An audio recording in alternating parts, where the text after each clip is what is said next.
Good evening and welcome to Infowars Nightly News with me, your host, Paul Joseph Watson, on this May 21st, 2012 edition. Tonight. You will not disrespect the President of the United States in this class. An audio recording between a teacher and a North Carolina high school student goes viral as she tells her students that it is a criminal offense to criticize Obama. Plus, the state of Hawaii responds to the Arizona Secretary of State's request for Obama's birth certificate. Then, the police state welcomes NATO as Mayor Emanuel has authorized militarized social control of Chicago, and protesters who've clashed with police are being held on terrorism charges. All that plus more of tonight's top headlines, and Syrian Girl joins us live via video Skype tonight on the Infowars Nightly News.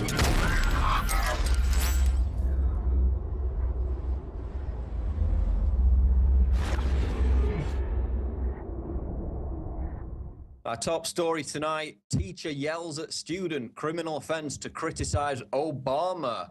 An audio recording of an exchange between a teacher and a student at North Rowan High School in North Carolina serves as a reminder that the school system is becoming a target or a training ground for teaching kids to be subservient to the state while indoctrinating them into thinking that the First Amendment does not exist.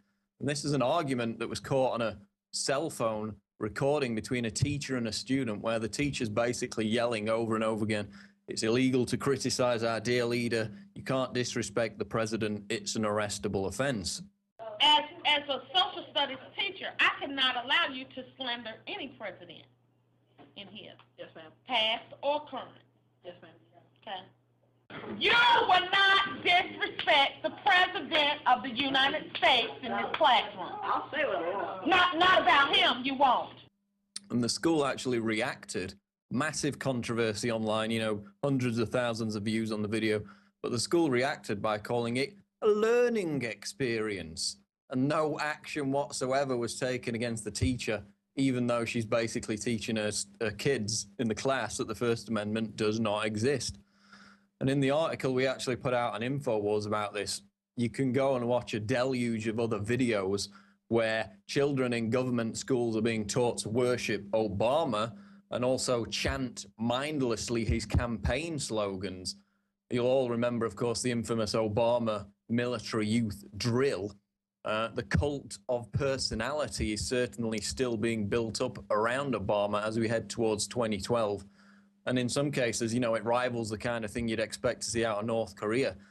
Remember also that in 2009, the White House actually announced that it would start broadcasting Obama's speeches directly into classrooms, and that the Department of Education would instruct teachers to ask children, quote, why is it important that we listen to the president and other elected officials? So they're getting in at an early stage, getting into the schools.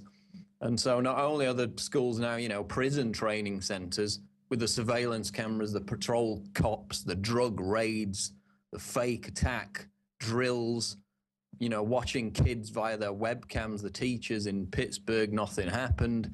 But they're also literally becoming re-education camps in that they train kids not to be suspicious of authority and not to question elected representatives, servants like the president himself, but to literally worship and praise Barack Hussein Obama like he's some kind of Christ figure. So again, another great reason to homeschool. AMC buyout part of Chinese takeover of media. Again, this is an Infowars.com story written by myself. Chinese company Wanda has announced it will buy AMC, the second largest theater chain in the United States, increasing fears that the Chinese Communist Party is expanding its influence globally as part of a media takeover. Beijing is investing heavily in projecting its soft power or cultural influence by boosting China's state media presence abroad, including the USA, where the Chinese government has also run advertisements in New York's Times Square, reports USA Today. So remember, of course, the remake for Red Dawn, you know, the classic Cold War 1984 film about the Russian troops invading. Originally, the remake in 2009 was supposed to feature Chinese troops invading America. That got switched because the production company, NGM, started getting calls from Chinese state media saying they didn't appreciate China being depicted in a negative light. And of course, the financial clout of such threats in terms of the Chinese market certainly made MGM sit up and take notice. And they actually had to mothball the film. It hasn't even been released yet, set to be released at the end of this year, because they had to edit. They had to literally go into the film and edit out all the Chinese signage and props and replace them with those of North Korea, because the Chinese government, the Chinese state media made it clear they weren't happy about it. So we've already had examples of Chinese communist censorship system imposing their financial clout through threats of intimidation against the American film market, and now we're going to get that to an even greater extent with this takeover. And the guy that actually owns Wanda, this company that have bought this big theater chain, is, quote, a Communist Party member who sits on the nation's top advisory council. He's the guy who's now running America's second largest theater chain. Government tyranny. Illinois Department of Agriculture secretly destroys beekeepers' bees, and 15 years of research proving Monsanto's Roundup kills bees. This is out of Natural News. An Illinois beekeeper with more than a decade's worth of expertise about how to successfully raise organic, chemical-free bees is the latest victim of flagrant government tyranny. According to the Prairie Advocate, Terrence Terry Ingram of Apple River, Illinois, owner of Apple Creek Apiaries, recently had his bees and beehives stolen from him by the Illinois Department of Agriculture, as well as more than 15 years worth of research proving that Monsanto's Roundup is the cause of colony collapse disorder. Again, it appears as though he was targeted basically because of the 15 years worth of research. They went in and claimed that his bees had this, rare, odd disease that nobody had ever heard of before, and they used it to go through all his, his beehives, all his records, completely trashed it, shut him down. And, given the fact that Monsanto is buying up the very companies responsible for producing the studies that found that their pesticides and herbicides cause CCD, it's no surprise to see it now going to this level where they're directly going onto people's farms, no warrants whatsoever, and just shutting people down, because the beekeepers, of course, they're the ones that are most aware of the environmental holocaust that Monsanto's products are waging on the bee population, which is, of course, vital for world food security. And so, again, they basically just came on his land and destroyed everything he had, part of Monsanto's continuing campaign of terror against anyone who tries to expose them. Next story on Infowars Nightly News. Jim Cramer is predicting bank runs in Spain and Italy and financial anarchy throughout Europe. During an appearance on Meet the Press on Sunday, Jim Cramer of CNBC boldly predicted that financial anarchy is coming to Europe and that there will be bank runs in Spain and Italy over the next few weeks. This is very strong language for the most famous personality on the most watched financial news channel in the United States to be using. I'm predicting bank runs, Spain and Italy within the next few weeks. Without a coordinated policy, there is going to be financial anarchy in Europe, and it is going to cause a slowdown worldwide. China and here, this must be dealt with. The Germans are in charge, and they're pro-austerity, not growth.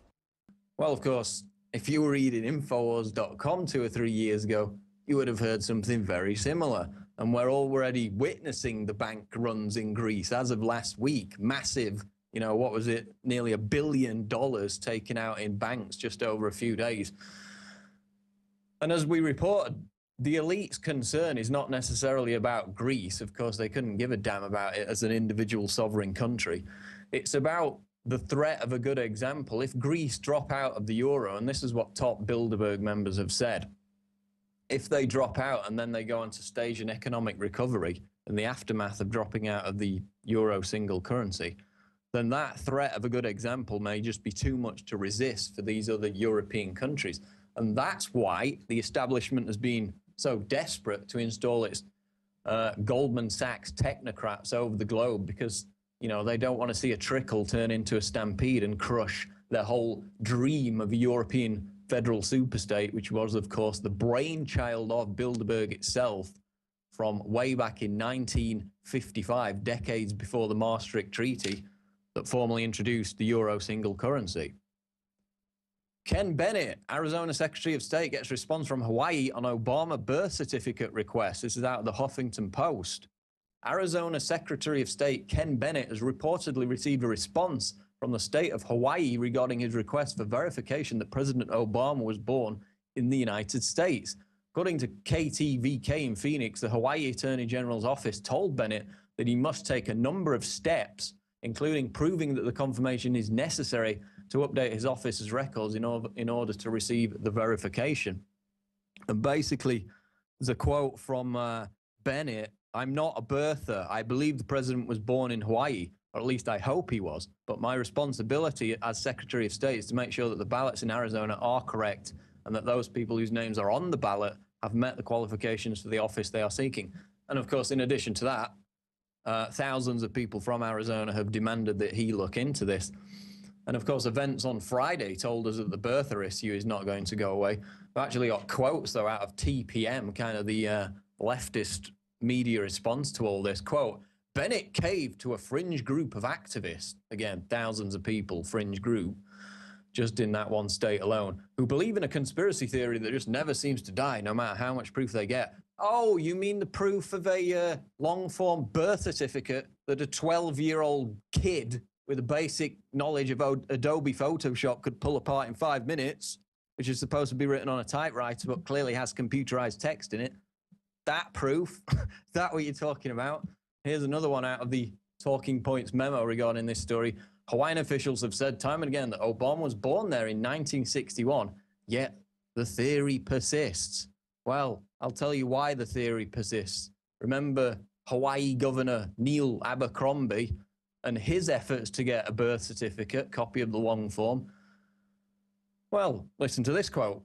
Quote, "There is no Barack Obama birth certificate in Hawaii. Absolutely no proof at all that he was born in Hawaii." That's what radio host Mike Evans said Abercrombie had told him. And of course, Evans later bizarrely recanted and denied it all after making such a blunt statement. But basically, the governor, Abercrombie, tried to get in and demand the records. He was a supporter of Obama. He just wanted to get him to shut people up. He got nothing. He got absolutely nothing. And then also, as Jerome Corsi reported, former elections clerk in Hawaii, Tim Adams, signed a sworn affidavit saying he was told by supervisors in Hawaii that no long-form hospital-generated birth certificate existed for Barack Obama in Hawaii, and that neither Queens Medical Center nor Kapiolani Medical Center in Honolulu had any record of Obama having been born in their medical facilities. So, Secretary of State Ken Bennett, good luck with getting that original birth certificate, because it's proven quite difficult so far. Moving on to NATO news now. United States to unveil plans to bolster NATO alliance. President Obama, this is out of the New York Times, Obama will unveil a new package of NATO initiatives that include the alliance purchasing a fleet of surveillance drones, sharing weapons and training facilities, and sustaining nuclear deterrence in Europe, even as disarmament efforts continue with an often belligerent Russia, according to senior administration officials. So basically, this whole article is about how the US is handing over the baton of military power to NATO. So we see more, humanitarian invasions carried out to a greater precision around the world. And of course, now the Secretary of Defense Leon Panetta has reaffirmed the fact, as we highlighted last week, that the White House now sees NATO and the UN as its boss rather than the actual United States Congress. It all makes perfect sense. So again, it's about this shift of US military dominance and shifting it over to UN NATO, so it's in the hands of the international community, so they can have more of their humanitarian bloodletting invasions with no opposition from Congress, because all the power will have shifted to NATO and to the global government. Protesters and police clash at NATO meeting, 2 held on terrorism charges. They made Molotov cocktails, major act of terror. Protesters at the NATO summit meeting clashed with the Chicago police as officers tried to disperse thousands of people who had gathered several blocks from the site of the meeting and refused demands to leave. And here's another one out of The Guardian. Welcome NATO to Chicago's police state. With NATO delegates arriving Saturday night, the city of Chicago has been turned into a police state, courtesy of Mayor Rahm Emanuel, who several months ago began implementing new draconian anti-protest measures. Chicago has gone on security lockdown. And of course, that meeting ends today. So massive police state. Again, it's a police state showcase there in Chicago. It's about training people that they have to get permission from the government to sit in a free speech pen about 2 miles away from where anything's happening. And if they try and, horror of horrors, express their God-given First Amendment rights, then they will be treated accordingly. It's about sending out the message to onlookers and other people watching on global television: do not protest. It is now an act of terrorism, which of course is how the Department of Defense now defines protest. So, all the more reason to join the Occupy Bilderberg protest, where the crackdown will be noticeably less severe because Bilderberg don't want any attention. And as the attendees at Bilderberg this year in Chantilly are going to be broadly similar to the NATO summit, NATO's going to have a presence. So if you want to protest the global elite, but you don't want to get your head caved in by the loving cops, then I would suggest that you join the burgeoning Occupy Bilderberg movement, which is set to take place, of course, at the end of this month, 31st of May. And on that very subject, Bilderberg agenda attracts national exposure. The secretive Bilderberg Group's agenda for its 2012 meeting has attracted national attention, with an article by veteran political journalist Ken Vogel exploring charges that the organization is set to play a decisive role in the upcoming US presidential election. And basically, the nub of this article focuses on our piece from back in April, where we picked up on the fact that the Washington Post had more than suggested that Bilderberg would have a hand in picking Romney's VP, which looks to be Marco Rubio. He seems to be the choice. So basically, in this article, Vogel talks to Romney's advisors, who, of course, being Bilderberg attendees themselves, sworn to secrecy, they deny the organization wields any power. They say, people get together at a nice hotel, have a nice dinner, and then go home, and that's it. Of course, we've manifestly proven that to be complete nonsense over and over again. The Bilderberg Group sets the consensus for policy, which its attendees then agree to carry out in their respective spheres of influence. And that's not me saying that. That was former NATO Secretary General Willie Claes, who admitted it in a 2010 radio interview. He was an attendee. He said, we go there, we create a consensus, we get our orders, we take them back, we implement them. Again, just a game of golf and a nice dinner in a nice hotel. So, Occupy Bilderberg, again, shaping up to be the biggest protest ever. I saw on Facebook 800 people had completely committed to going. Another 500 were maybe. Those numbers are up now, probably past 1,000. You've got people who don't even use Facebook that are going to be going. So given the fact that there were around, 200-300 in Switzerland, halfway up a mountain last year in the middle of nowhere, Chantilly, Virginia, I expect to be the biggest protest against Bilderberg ever, which is delightful indeed, given the fact that a few years ago we got the leak out of Bilderberg, which is the fact that they hate people even having the financial means to travel to be able to protest their meetings. That's how arrogant they are. And their arrogance is going to be noticeably diluted as well this year because, of course, as Alex Jones has broadcast, he has two sources inside Bilderberg feeding him information on the group's secret agenda. That's how he was able to phone up the Westfield's Marriott and book the hotel room, even though, they say there's no rooms available, because he had the code word for the conference, which is the Palm Tree Conference. He got it from his Bilderberg source. So we expect there to be many more explosive bombshell revelations out of the upcoming Bilderberg 2012 conference at the end of this month. Once again, I invite all our viewers, of course, many of you will be watching this on YouTube, to subscribe at prisonplanet.tv. This is what funds the entire operation. If nobody subscribes, then you're not going to see this on YouTube. You're not going to see it anywhere. You're not going to see the kind of explosive guests and information that we bring to you here at Infowars on a daily basis. So it's $5.95 a month, discounts for yearly subscriptions. We've kept the same prices, even lowered them, even though, you know, it's been in operation now for 8-9 years. All the Alex Jones radio show archives, all the nightly news archives, of course, live streaming of Infowars nightly news when it first goes out. You'll see it before anybody on YouTube sees anything. Speeches, special events, rants, behind the scenes, exclusive insider material that you're not going to see anywhere else. And it supports this network. It supports everything we do. And we need your subscriptions at prisonplanet.tv. I'm going to go to the quote of the day now, which is by Carol Quigley. The use of fiat money is more justifiable in financing a depression than financing a war. So again, not only do the elites make money during times of war, they also make money during times of boom and bust. We're going to go to a break now. Coming up after the break, I'm going to talk to Syrian Girl, the outspoken anti-NATO activist, about the situation not only in Syria, but also the Middle East, as US troops now officially present in Yemen. So we're going to go to that interview after this break on Infowars Nightly News. Stay tuned.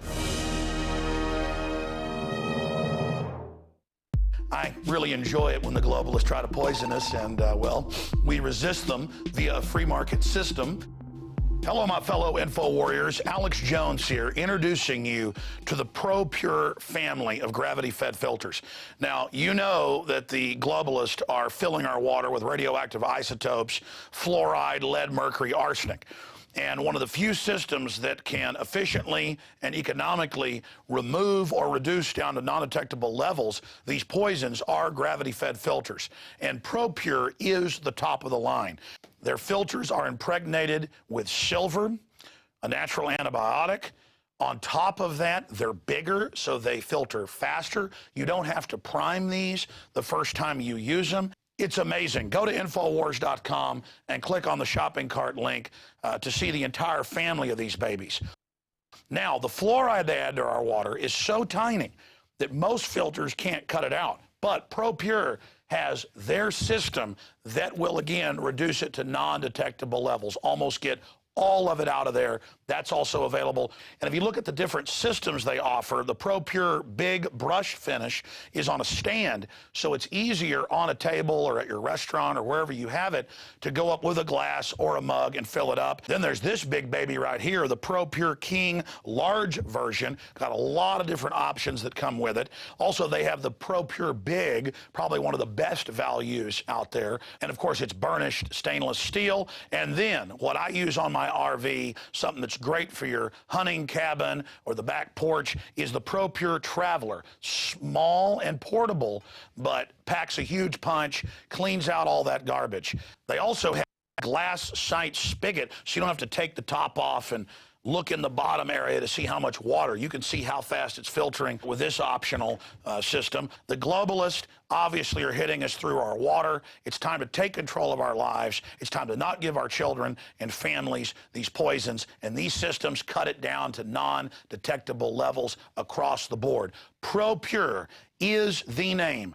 I only promote what I believe in, and I use ProPure in my home and my office. And I recommend that you check out the information on ProPure at Infowars.com. We already have the lowest price at Infowars.com on the ProPure gravity filter system. But when you add in the 10% off when InfoWarriors use the product code WATER at Infowars.com, nobody can top it.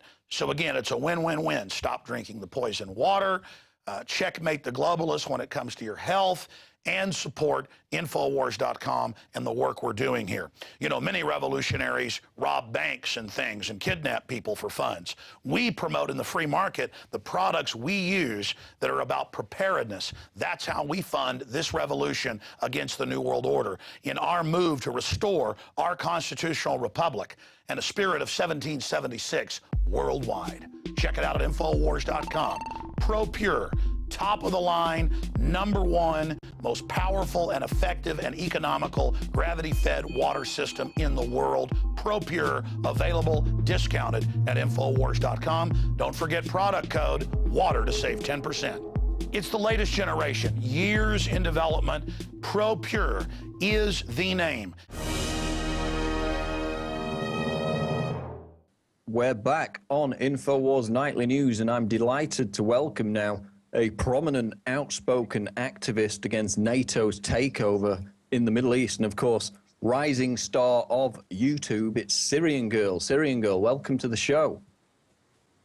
Hi, I'm glad to be here, Paul.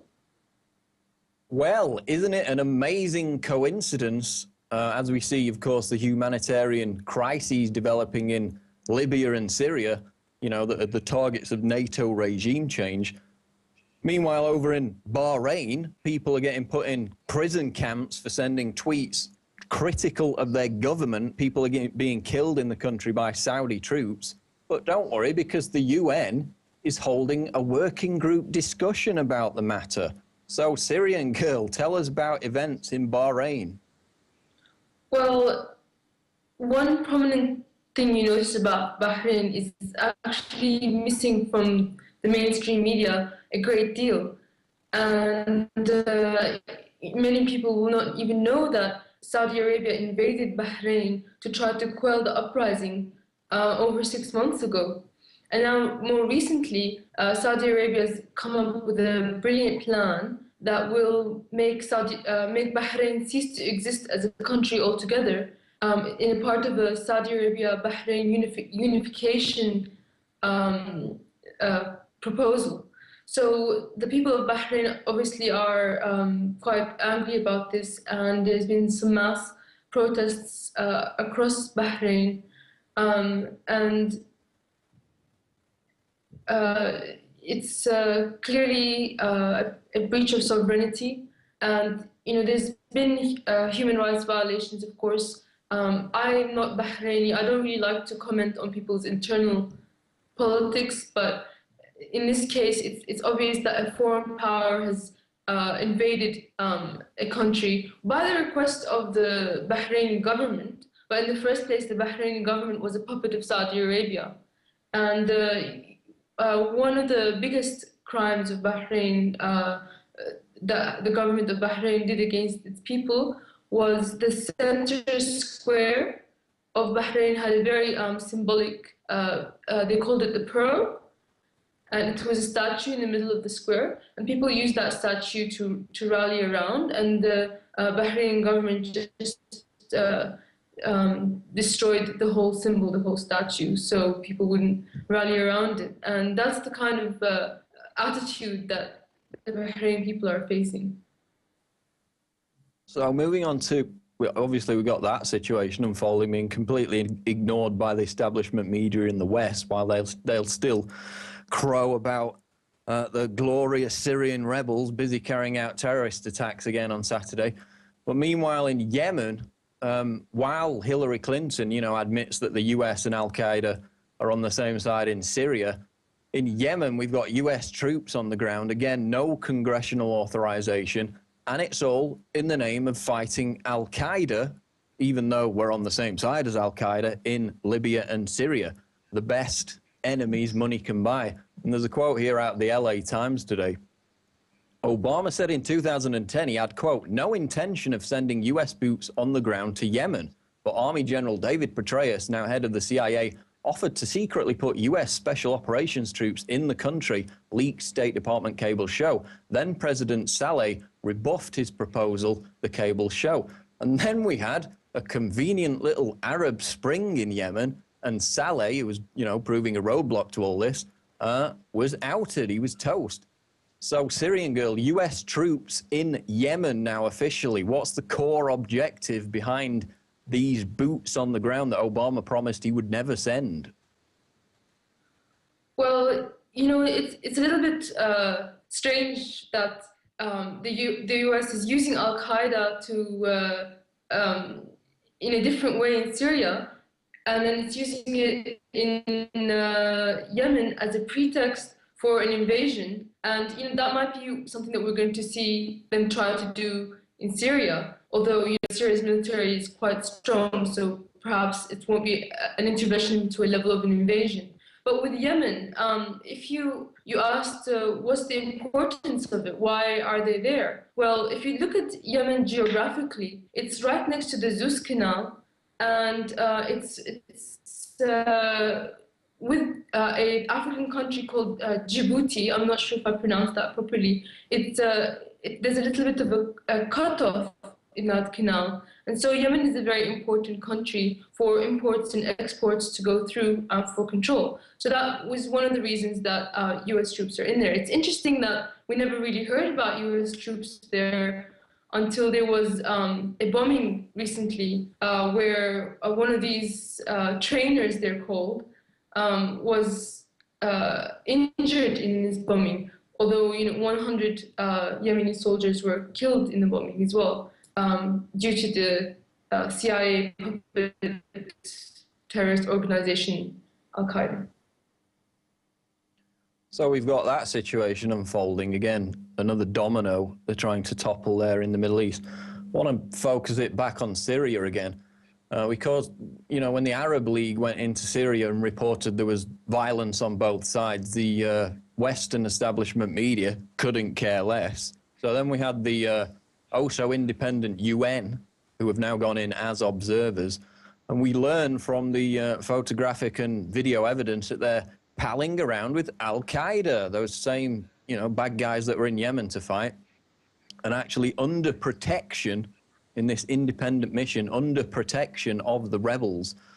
So given that, Syrian Girl, how independent do you think the UN mission in Syria really is? It's never been independent.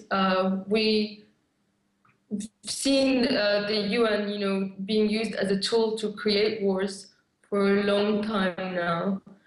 And I think the whole point of the UN ceasefire is just to give the rebels a chance to regroup and rearm, because it came the ceasefire was suggested at a time when they suffered a huge defeat in Bab Amr, which is a district in Homs, where they had a stronghold, and the military of the Syrian military actually went into it. So quickly then we saw this diplomatic overtures from the UN and NATO to try to salvage whatever is left of this sectarian insurgency. And this is what the ceasefire has been used as. It could have been worse if it wasn't for the Russian changes in the peace plan. But of course, it was going to fail from the start because the insurgents themselves failed to agree to it, and they continued their offensive. Only the Syrian military had its hands tied behind its back by the ceasefire and couldn't attack the insurgency to the full. So that's really the point of the whole thing. And it's funny to assume that the NATO side is wanting to see the ceasefire succeed, because as it was going, what has happened in Syria, the international EU and NATO has increased sanctions against Syria, and they have openly declared monetary funding and non-weapon aid to the rebels, although Syria and the Lebanese military has been capturing weapons shipments, huge ones, over the last few months since the ceasefire was declared. So it's obvious that at least the EU and NATO have no intention for there to be peace or a ceasefire, and they're actively undermining the so-called ceasefire. Well, a lot of people say it's just a holding pattern to get the rebels organized, because we now know that the arms are flowing in, funded by the US, of course, and the talk is that observer mission is merely a stopgap until they can get those rebel brigades organized for a proper offensive, but we shall see. Sticking with Syria, though, another topic I find fascinating, because it directly relates to some of the stuff we put out, is our friend Syria Danny. Because isn't it interesting how almost immediately after that embarrassing performance on CNN's Anderson Cooper, himself a former CIA agent, you know, completely harmless, I presume, completely failed to defend his role in staging war propaganda, this Syria Danny, after he was caught doing so on video. And Syrian Girl, isn't it the case that he's basically now disappeared almost completely after being exposed as basically a war propagandist? Yes, they have no more use for him, as he's been debunked and exposed by none other than Infowars. And the video of him forging the interview existed for 2 weeks on the internet, and nobody picked up the story except for Infowars. And only once they did was Anderson Cooper forced to basically distance himself from Danny with this botched whitewash that they attempted on their show. So unfortunately, though, there's continuing disinformation coming out from the media, if not with the use of this Danny. There's plenty of other people to buy off, and there's been a recent piece of information that from the FSA that they killed 6 Syrian officials, and Al Jazeera picks this up, and then other media have picked it up, and in fact all of those government officials came out and said they're alive. So the lies continue, and I don't think we've seen the end of them. Here's a common question, but it's one I'm going to ask. What do you say to people who say, well, this Syrian girl is just being paid by the Assad regime to propagandize and cover up the fact that his government's killed 10,000 people? Well, I think that it's just an easy way to put aside everything I say and delegitimize it, when it's obvious that I've stood clearly in my position that I have always been a patriotic opposition to the government. I have no links at all to the Ba'ath Party, and these allegations, they're just a way to tarnish someone's image and someone's name by people who don't like what I'm saying. And I wonder who benefits least from what I'm saying. And, they would have something to gain from claiming that I'm somehow linked to the Syrian government. Well, I guess we've got the entirety of the Western establishment media pushing the line that these glorious rebels are in fact freedom fighters when they're carrying out terrorist attacks on a weekly basis. So I guess that angle's covered. But actually, another story I read in the Financial Times a few days ago was written by Anne-Marie Slaughter, who is a CFR member.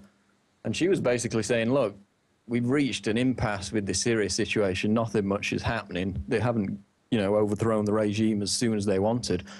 She said, let's arm the citizens with smartphones and facilitate them the ability to upload abuse videos to a centralized UN hub. So they're actually proposing going in there, arming people with cameras and cell phones and saying, you can go and upload, your Syria Danny style propaganda videos to our UN hub. Does that sound open to abuse or what? I think it's pretty strange because that already happened. Most of the insurgents are armed with high-powered cameras, and I have video evidence of this because they all pulled them out when the UN monitors were present. And, smartphones exist in Syria already. So what she's saying is a bit ludicrous and outdated because this has already been happening since the beginning. And of course, it's being abused. And, these Al Jazeera and CNN and BBC and France 24, they love this one-sided view from a shaky camera that nobody can really tell what happened or who shot who, because then they can make whatever they want out of it. And I think it's clear that after such time has passed where the Syrian people stand, there's not been any mass rallies in the street to the level that we saw in Egypt. So if she wants to know what Syrian opinion is, she only needs to look at that. Okay, is there any, tell people how they can get your material. I believe it's mainly on YouTube, isn't it? Yes, I have a Twitter account also. It's Partisan Girl, and I also have a YouTube. And I just wanted to say one last thing, because I was asked to by some Syrian compatriots that live in Sydney, Australia, that they've been attacked by sectarian forces that have burnt down their mosque, which is an Alawite mosque.